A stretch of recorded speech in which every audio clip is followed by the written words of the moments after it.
कह रहे हैं कि सरदार पटेल जी का हाथ था कि अंबेडकर साहब जो थे वो संसद तक पहुंचे।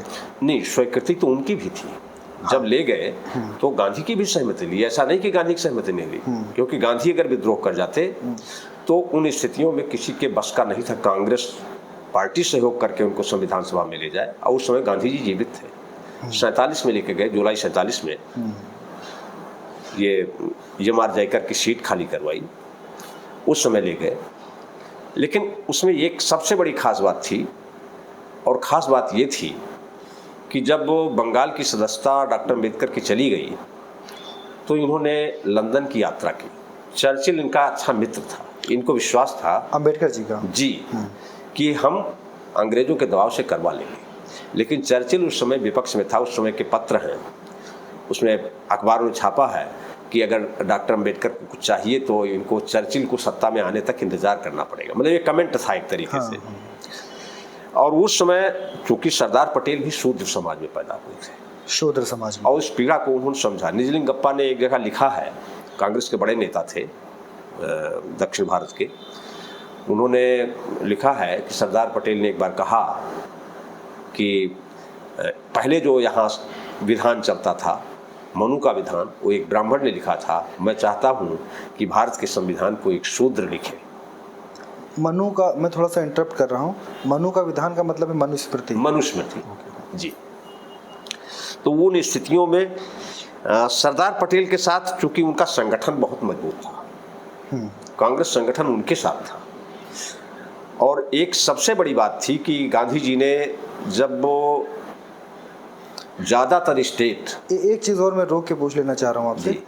आपने कहा कि इससे पहले की जो किताब मनु लिखी गई, मनुस्मृति, उसको एक ब्राह्मण ने लिखा। हाँ। तो जो भारत का संविधान है उसको डॉक्टर अंबेडकर यानी कोई दलित एक शूद्र लिखे जी। ये किसने कहा? ये सरदार पटेल ने, ये निजलिंगप्पा ने कहा है कि हमसे बात करते हुए सरदार पटेल ने। अच्छा, ये किसका? निजलिंगप्पा। अच्छा, निजलिंगप्पा कांग्रेस के बड़े नेता थे। उन्होंने अपने एक इंटरव्यू के दौरान ये बात कही कि अब डॉक्टर सरदार पटेल जो थे, हाँ, उन्होंने ये बात कही कि अंबेडकर जी इस बात को लिखे या एक कोई शूद्र लिखे। जी। और इसी के बहाने उनको एक रास्ता मिला वहाँ तक पहुँचने का जी। और बाद में उन्होंने इसको संविधान सभा के अध्यक्ष बनाए गए और बाद में उन्होंने संविधान लिखा। बट कुछ लोगों का ये भी तो मानना है कि BN राव साहब अगर नहीं होते तो शायद संविधान कभी तैयार नहीं हुआ। बहुत अच्छा सवाल आपने उठा दिया। मैं इसको थोड़ा सा और क्लियर करना चाहता हूँ। संविधान सभा का जब गठन हुआ, मैं उस सब्जेक्ट को छोड़ता हूँ डॉक्टर अम्बेडकर के। नहीं, हम वापस उधर आ जाएंगे, लेकिन थोड़ा सा क्लियरिटी आ जाए मैं चाहता हूँ। जी बिल्कुल। BN राव जो है वो कलकत्ता हाई कोर्ट से रिटायर्ड जज थे, विद्वान थे, उनकी विद्वता में कमी नहीं है, मैं इग्नोर नहीं कर सकता। डॉक्टर अम्बेडकर ने भी उनकी प्रशंसा की है एक जगह। तो ये संविधान सभा के सदस्य नहीं थे। कौन? BN राव। हाँ। लेकिन उसके अवैतनिक सलाहकार नियुक्त किए गए थे। जब संविधान सभा चलती थी उस समय, तो उस समय गैर सदस्य भी वहां जाकर के बैठ सकता था। हाँ, वो स्थितियां थी। तो संविधान सभा के हर बैठक में BN राव साहब मौजूद थे। तो BN राव साहब संविधान सभा के मेंबर नहीं थे? मेंबर नहीं थे। अच्छा, बाहर के थे, वो जा सकते थे वहां पर, लेकिन अवैतनिक सलाहकार थे। हाँ। तो ये BN राव जी 2 सितंबर 1946 को अंतरिम सरकार बनी और 6 दिसंबर को संविधान सभा की पहली बैठक हुई। डॉक्टर सच्चिदानंद सिन्हा अस्थायी रूप से उसके अध्यक्ष बनाए गए और 2 दिन बाद डॉक्टर राजेंद्र प्रसाद जी 11 दिसंबर 1946 को अस्थायी अध्यक्ष बनाए गए संविधान सभा के। और उसी के बाद 13-14, कोई बहुत क्लियर डेट नहीं है, लेकिन दिसंबर में ही BN राव को अवैतनिक सलाहकार बना करके और विदेश भेज दिया गया। विदेश से गए और कुछ देशों के संविधान की प्रतियां ली और उनके विशेषज्ञों से मिले, उनकी राय लिया और इसके अतिरिक्त अन्य देशों की लगभग 60 देशों के संविधान की प्रतियां लेकर आए। लगभग 60 देशों के संविधान की प्रतियां लेकर आए। उन प्रतियों का अपना साइक्लो स्टाइल हुआ। उस समय फोटो स्टेट था नहीं, तो उसकी कॉपी जो है वो अध्यक्ष जी के जरिए, डॉक्टर राजेंद्र प्रसाद जी के जरिए पूरे सदस्यों को दी गई। हाँ। उसके पहले चूंकि संविधान सभा की समितियां बन चुकी थी, अप्रैल से ही गठित हुई थी, 22 समितियां संविधान की हैं। उसमें ड्राफ्टिंग कमेटी सबसे बाद में बनी, जिसके चेयरमैन बाबा साहब डॉक्टर अम्बेडकर थे। लेकिन कई समितियों के ये भी मेंबर थे, और ख़ास करके 3-4 समितियों के अध्यक्ष सरदार पटेल थे, उसमें भी उनके साथ ये मेंबर थे। जैसे मौलिक अधिकार समिति है, अल्पसंख्यक अधिकार समिति है, आदिवासियों की अधिकार समिति है, और राज्य पुनर्गठन वाला है। तो कई मामलों में ये सदस्य थे बाबा साहब डॉक्टर। तो जब ये प्रतियां दी गई तो उसको कुछ लोग कहते हैं कि ये संविधान का पहला प्रारूप था, लेकिन वो इकट्ठा करके केवल संविधान की प्रतियां उन्होंने अपने हिसाब से तरतीब करके और दी थी। संविधान केवल उन प्रतियों पर आधारित नहीं है, ये 60 देशों की प्रतियां, और इसके अलावा 23 अप्रैल 1946 से लगा करके और अगस्त 1947 तक जो समितियां थी उनके जो प्रतिवेदन आए हैं, उन प्रतिवेदनों को भी संविधान में शामिल किया गया संविधान बनाने में। इसके अलावा जो 1773 से रेगुलेटिंग एक्ट से लगा करके और 1935 के इंडिया एक्ट तक, बल्कि 1947 का जो स्वतंत्रता अधिनियम है पारित हुआ है लास्ट में, उसको भी अब शामिल कर ले। उन सारे अधिनियमों को रखा गया, उनकी भी जो अच्छी बातें थी, जैसे 1935 के इंडिया एक्ट के 250 अनुच्छेद लिए गए संविधान, 1-2 नहीं 250 अनुच्छेद लिए गए संविधान। लेकिन उनको भारतीय परिवेश में, उस समय वो बनते थे इंग्लैंड में, लंदन में, और भारत में लागू होता था।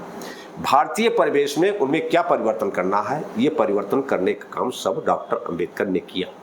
तो नोट्स, टिप्पणियाँ, प्रतिवेदन और ये अंग्रेजों के बनाए हुए जितने कानून थे वो, और 60 देशों के संविधान की प्रतियां, भारत के परिवेश में उनमें से कौन सी चीज़ ली जा सकती है, कौन सी चीज़ छोड़ी जा सकती है। इसके अलावा हर बिंदु पर संविधान सभा में बहस होती थी, उस पर लोगों के आपत्ति आते थे और उस पर डॉक्टर अम्बेडकर जवाब देते थे। तब सारी चीज़ें जो निकल कर आती थीं उन्हें एक ड्राफ्ट के रूप में तैयार होता था। तो इस तरीके से डॉक्टर अंबेडकर संविधान निर्माता है। संविधान की प्रतियां लाने से कोई नहीं हो सकता। ये एग्जाम्पल दे दूँ, घर में आपके सब राशन रखा हो, दाल रखी हो, चावल रखा हो, आटा रखा हो, सारे मसाले रखे हो, गैस हो, कुकर बढ़िया हो, सब कुछ हो, लेकिन अगर अच्छा खाना बनाने वाला रसोईया नहीं होगा घर में तो क्या खाना बढ़िया बनेगा? बिल्कुल नहीं बन सकता। ये अंतर था BN राव में और डॉक्टर अम्बेडकर में। कुछ लोग जो इतिहास को अच्छे से नहीं समझते हैं, और ख़ास करके उस दौरान का इतिहास जब देश आज़ाद हुआ, संविधान बनाया गया जी, स्ट्रक्चर को तैयार किया गया भारत के, उस चीज़ की जो लोग नॉलेज नहीं रखते हैं उन लोगों का कहना है कि सिर्फ अम्बेडकर किताब को नहीं लिख सकते, पूरा एक सदस्य था, पूरी एक टीम थी और उस टीम ने इसको बनाया। मेरा भी उस पर थोड़ा सा आर्गुमेंट ये रहता है कि बिल्कुल टीम ने बनाया, लेकिन चुना किसने जी? जो चुनेगा वही बनाया जाएगा।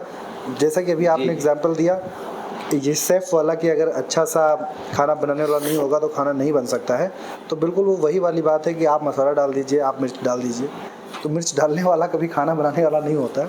खैर, ये अलग बात हो गई जो एक पर्टिकुलर हिस्सा था। इसी से जुड़ी हुई बात एक और है, सरदार पटेल जी जिनके बारे में भी आपने कहा, इन्होंने बहुत ज़्यादा लेखन नहीं किया, बहुत ज़्यादा लिखा नहीं, किसी समुदाय के प्रति नहीं लिखा या पूरे भारत के प्रति नहीं लिखा। इनकी जो चीज़ें हमें मिलती हैं वो पत्रों के रूप में, या जो अखबारों में चीज़ें छपी उनके रूप में, या जो पब्लिक स्पीकिंग उनकी रही है उस रूप में। लेकिन आज की जो गवर्नमेंट है, ख़ास करके बीजेपी जो है, वो हमेशा ही इसको लेकर के आगे बढ़ाती है डॉक्टर सरदार पटेल जी को। लेकिन थोड़ा सा हम पीछे जाते हैं तो हमें पता चलता है कि सरदार पटेल जी ने ही RSS को बैन किया। इस पर आपका क्या विचार है? ऐसा क्यों है कि उस टाइम जिन्होंने बैन किया आज उन्हीं को जो भारत की राजनीति है और उसमें जो मुख्य किरदार निभा रहे हैं वही लोग हैं, ऐसा क्यों है? मैं 2 बिंदु रखना चाहता हूँ इस पे कुछ कहने के पहले। सरदार पटेल ऐसे व्यक्ति हैं कि आपको उनके पूरे जीवन में किसी देवी देवता की पूजा करते हुए नहीं पाएंगे, नहीं देखिए किसी देवी देवता की। खड़हर के समय जब खड़हर था सोमनाथ, वहाँ जाना तो मिलता है, उन्होंने उसके पुनर्निर्माण की बात भी की, लेकिन जब वहीं पर